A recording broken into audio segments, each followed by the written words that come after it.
വീടെത്തി.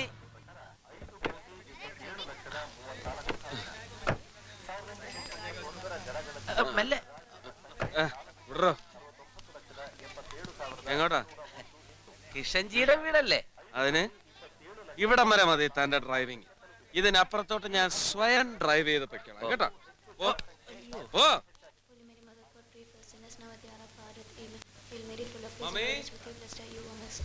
അഖില, വീടിന്റെ താക്കോലിതാ. മമ്മി, അഖില, എന്താ കോപ്പേ? കയറി പോടാത്ത്.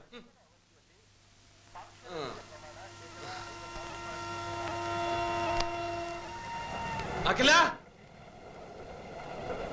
ചത്ത്.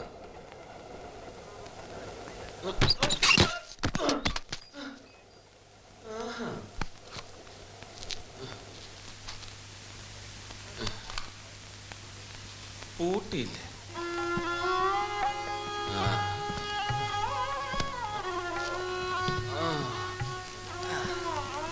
देखे जो हमें हम कुछ भी नहीं, देखे जो हमें हम कुछ भी नहीं, തുടങ്ങിയല്ലോ. हम कुछ भी नहीं, समझो तो चमन के भूल है हम. ഹലോ, ഒന്ന് നിർത്തണ്ടോ? ഇവിടെ മനുഷ്യന്മാർക്ക് കിടന്ന് ഉറങ്ങണം. നീ പോടി മരക്കഴുതയുടെ മോളെ. देखे जो हमें हम कुछ भी नहीं, देखे जो എന്തിനാടി വെറുതെ? നിനക്കിത് കേൾക്കാണ്ട് ഉറക്കം വരില്ലെന്നായോ ഇപ്പോ? समझो तो കർത്താവേ, ഇവന് നല്ലൊരു ശബ്ദമെങ്കിലും കൊടുക്കണേ.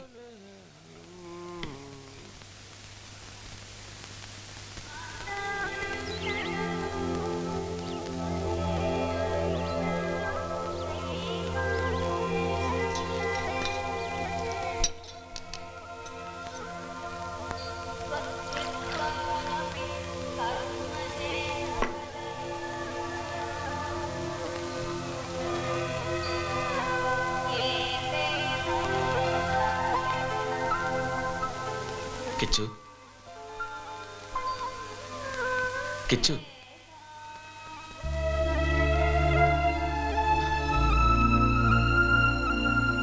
ഇന്നലെ വൈകിട്ട് തന്നെ എത്തി. രാത്രി നീ വന്നത് നല്ല ഫോമിലാ. അപ്പൊ നിന്റെ മുന്നിൽ വരണ്ടാന്ന് തോന്നി. അതാ ഒന്ന് കാണണമെന്ന് കുറെ നാളായി വല്ലാണ്ട് തോന്നി. ചായ.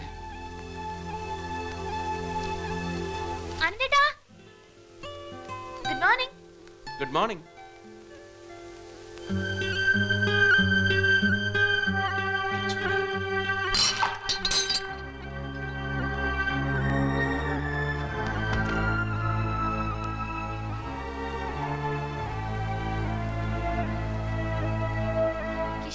നീ ഒന്നും പറയണ്ട. അഖില, നീ അപ്പുറത്തേക്ക് പോ. അവൾ ഓട്ടോയിൽ വരുമ്പം വഴി കണ്ടതാ. നീയാന്ന് ആദ്യം കരുതിയത്. പിന്നെ മനസ്സിലായല്ലോ. എന്നിട്ടും എന്തിനാ മമ്മി എന്റെ വീടിന്റെ ചാവി കൊടുത്തത്? അന്യനൊന്നും അല്ലല്ലോ, നിന്റെ ബ്രദർ അല്ലേ? എനിക്ക് അവനെ കാണണ്ടെങ്കിലോ? ജീസസ്, നീ എന്തിനാ ഷൗട്ട് ചെയ്യുന്നത്? അവൻ ഇപ്പൊ ഇറങ്ങണം എന്റെ വീട്ടിൽ നിന്ന്. അത് കണ്ടവർക്കൊക്കെ കയറി കിടക്കാനുള്ളതല്ല. ഓ, എന്നാ നീ വീട് പൂട്ടിപ്പിക്കോ. Keep your keys with you. എന്തായി? ഭയങ്കര പൊട്ടിലും ചീറ്റിലോ? കുഴപ്പമില്ല, അത് മമ്മി ഹാൻഡിൽ ചെയ്തോടും. അവന്റെ ഈ ബേളൊന്നും മമ്മിയുടെ ദേഷ്യമില്ല. അനന്തകൃഷ്ണനെ പറഞ്ഞു വിടാൻ മമ്മി ഏതായാലും ഉദ്ദേശിക്കുന്നില്ല. അവൻ ഇവിടെ താമസിക്കും. അതിന് മമ്മിക്ക് നിന്റെ പെർമിഷൻ ഒന്നും ആവശ്യമില്ലല്ലോ.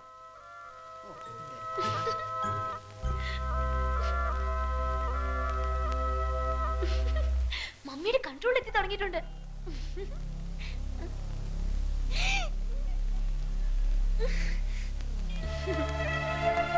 ഇവിടെ സമാധാനം തരത്തില്ല എന്ന് തന്നെ ഒരുമ്പട്ട് ഇറങ്ങിയിരിക്കുക.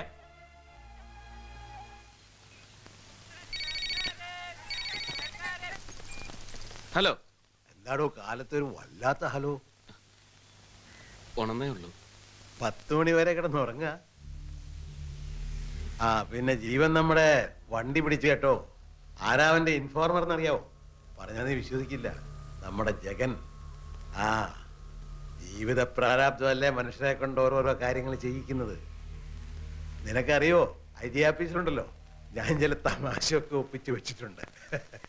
ഈ യൂണിഫോം ഇട്ട് പോയിരുന്നത് കൊണ്ട് അല്പം മകതിരിവ് കാണിച്ചു കൂടാത്തൊന്നുമില്ല. ഞാൻ ഈ ഇട്ടിരിക്കുന്നതും താൻ ഈ പറഞ്ഞ യൂണിഫോം തന്നെ. And this is my 19th year in service. താൻ എന്നെ പഠിപ്പിക്കൊന്നും വേണ്ട. ഞാൻ പറഞ്ഞതിൽ അങ്ങനെ ഒരു അർത്ഥമൊന്നും ഉദ്ദേശിച്ചിട്ടില്ല sir. Please give me some more time. ഇയാള് ഭയന്നിട്ടാണ്. I swear on it sir. തനിക്ക് മലയാളത്തിൽ പറഞ്ഞാൽ മനസ്സിലാകലുള്ളൂ. ഇയാളുടെ പേരാണ് ജഗൻ. താൻ ഇന്നലെ രാത്രി പിടിച്ചെടുത്ത സാധനങ്ങൾ മുഴുവൻ ഇയാളതാ. ഇയാൾ താനേ വന്ന് കുറ്റം സമ്മതിക്കുമ്പോ താനെന്തിനാണോ വെറുതെ ഒരു കുരു തക്കിപ്പൊട്ടിക്കണത്? തനിക്ക് തലയ്ക്ക് വല്ല അസുഖമുണ്ടോ? Yes Jagan, this very same stupid is the fucking informer sir. ഓഹോ, തോന്നിയാസം ഇംഗ്ലീഷിൽ പറഞ്ഞാലും തോന്നിയാസം തന്നെയാ. സീനിയേഴ്സിനോട് എങ്ങനെ ബിഹേവ് ചെയ്യണമെന്ന് താൻ ആദ്യം പഠിക്കണം. I am sorry sir.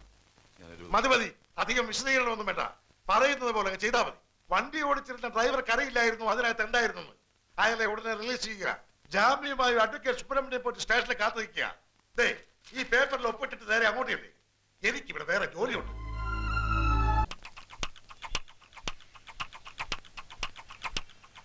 Release the driver only.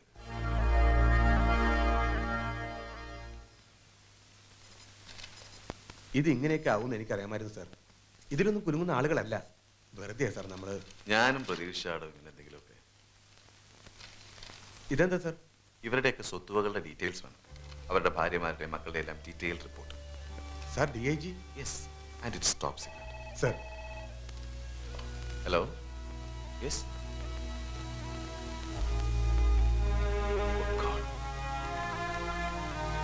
ഞാൻ വരുന്നു. Shit. എന്ത് പറ്റി സാർ? ആ informer Jagan, he's killed. Francy ഇതുപോലെ കിച്ചണിലൊക്കെ ഹെൽപ്പ് ചെയ്യുമായിരുന്നു. ബാക്ക് ഡോർ വഴി നേരെ കിച്ചണിലേക്കാ കയറി വരുന്നെങ്കിൽ 2 സ്മോൾ അടിച്ചിട്ടുണ്ടെന്ന് അറിയാം. ഞാൻ കിച്ചണിലായിരിക്കുന്ന അവനറിയാം. പിന്നെ വെജിറ്റബിൾ കട്ട് ചെയ്യലും തേങ്ങ ചെരവലും ഒരു ബഹളം തന്നെ. സിസ്റ്റേഴ്സില് എന്നോടായിരുന്നു ഫ്രാൻസിക്ക് ഏറ്റവും ഇഷ്ടം. മതി കഥ ഇവിടെ നിർത്താം. നീ പൊടി എവിടുന്ന്? ഞാൻ കരയൊന്നുമില്ല. ബൈക്ക് ആക്സിഡന്റില്ല.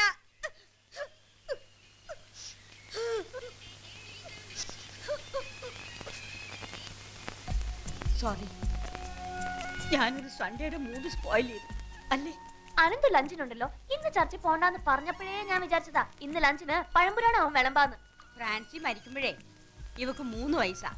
ഇവക്ക് കണ്ട ഓർമ്മയൊന്നുമില്ല. അനന്തൂന ഫ്രാൻസിയുടെ സ്വഭാവം കൂടുതലുള്ളത്. കിഷൻ ആ സ്വഭാവം ഒന്നുമില്ല. ടഫ് നേച്ചറാ. എന്നാലും എന്നെ വലിയ സ്നേഹ. എടേ, അതൊന്നും എടുത്തേ. അത് മമ്മി എന്നെ എടുത്താ മതി. റീസെന്റ് ആവും. കിച്ചുവിന്റെ ഈ ജോലിയും കാര്യങ്ങളും ഒക്കെ മമ്മിക്കറിയും. സത്യം പറഞ്ഞ കുറെ കാലത്തേക്ക് അറിയില്ലായിരുന്നു. പിന്നെ കിഷൻ തന്നെയല്ല മമ്മിയോട് പറഞ്ഞത്. പറഞ്ഞ അതൊരു വലിയ കഥ തന്നെയാ. ഒരു ദിവസം മാർക്കറ്റ് റോഡിൽ വെച്ചിട്ട് കരിമുട്ടി പോലെയുള്ള മനുഷ്യനെ ഇടിച്ച് പപ്പടാക്കുക കിഷൻ. ഞാൻ കണ്ടുവെന്ന് മനസ്സിലായപ്പോ എന്റെ പിന്നാലെ ഓടി വന്നു. എന്തിനാന്നാ മമ്മിയോട് പറയലെന്ന് റിക്വസ്റ്റ് ചെയ്യാൻ. ഈ രഹസ്യം കൊണ്ട് കുറെ കാലം ഞാൻ ബ്ലാക്ക്മെയിൽ ചെയ്തതാ. സഹി കേട്ട ഒരു ദിവസം കിഷൻ തന്നെ എല്ലാ രഹസ്യവും മമ്മിയോട് തുറന്നു പറഞ്ഞു. എന്നെ സഹിക്കുന്നതിനെക്കാട്ടും ഭേദമല്ലേ ഈ കാണിക്കുന്ന മുരട്ടൊന്നും ഉള്ളിലില്ലാന്നേ. എന്നും മുട്ടുകുത്തുമ്പോ ആദ്യം പ്രാർത്ഥിക്കുന്നത് കിഷന് വേണ്ടിയാണ്.